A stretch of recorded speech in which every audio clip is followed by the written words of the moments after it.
I came to the school in 1976, in this fall of 1976, and I almost didn't come here. For those of you who are not aware, my dad died when I was 5, and my mother raised 3 children. So when the opportunity came to choose a high school to come to, my first choice wasn't St. Mike's because I didn't want to put a financial burden on my mom or the family.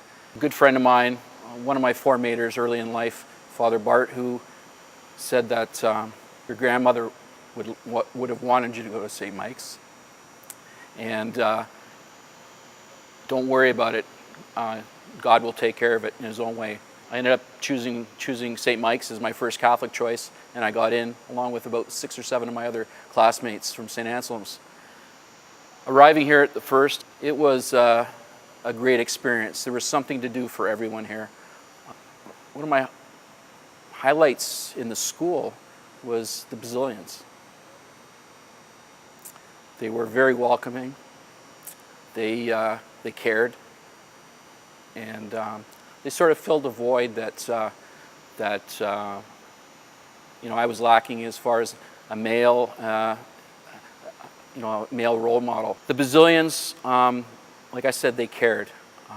Always asking how you're doing. Is there anything they could help with? They ran a lot of the clubs, a lot of the after-school programs. And they taught us a lot about service. And that's probably one of the things that sort of remains forefront in my life and my memory of them, because they gave, and they gave, and without necessarily any accolades. And I took that as something that maybe something I should do. I had the opportunity to I got offered a full-time job working in an area that I'd been doing all my life as a student, working in an arena setting in a rec facility, and the opportunity was availed to me. They said they would pay my way through college, and I took the opportunity to go. I took a course in facility management, and during the second year of my school at Humber College, Jerry Fullen, who I'd come to know as a student here, phoned me and asked me if I'd work part-time here at the arena. So I worked part-time at the arena in the fall of '81 till the spring of '82. That summer, when I was on holidays, I got a call from Jerry, and he said that there was an opportunity for a full-time position here at St. Mike's, and he asked me if I wanted to come home. So that was 37 years ago. Now, coming home to work here was an awesome experience. Working with mainly a lot of the same teachers that mentored me in my formation years. They were all people that I held a lot in high esteem. So the call to become a deacon, to think about the vocation, I happened to see an ad for Vocation Weekend at St. Augustine Seminary. It was a day long, sort of a question and answer, and a little time for reflection and discernment.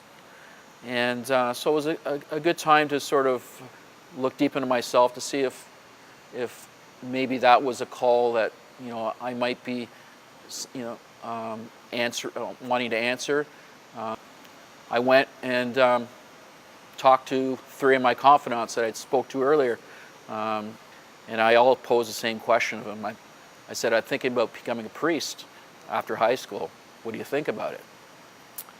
And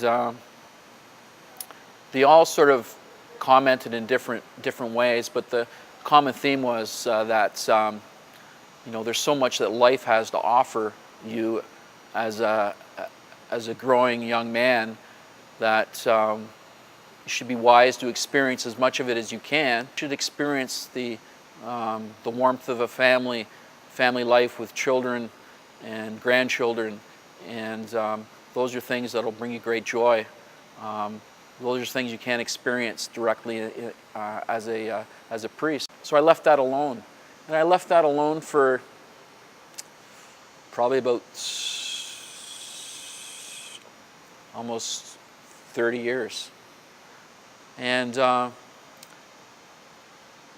it was in 1997 that I was hit with a crippling illness, and suffered a major bout of depression. At that point, I had a lot of time to discern, about life, about what's next for me.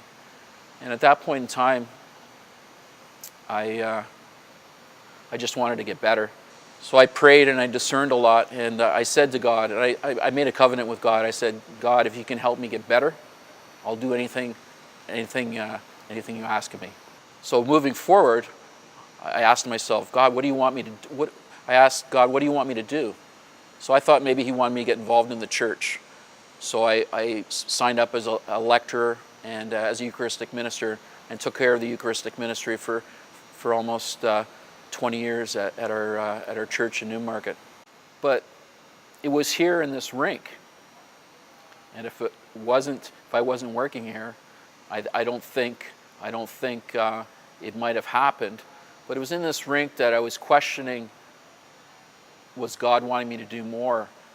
And I just happened to have a conversation one Saturday morning here. I had a fellow alumnus pop into the office and ask me how I was doing. And I was telling him that I wanted to do something more in the church, get more involved.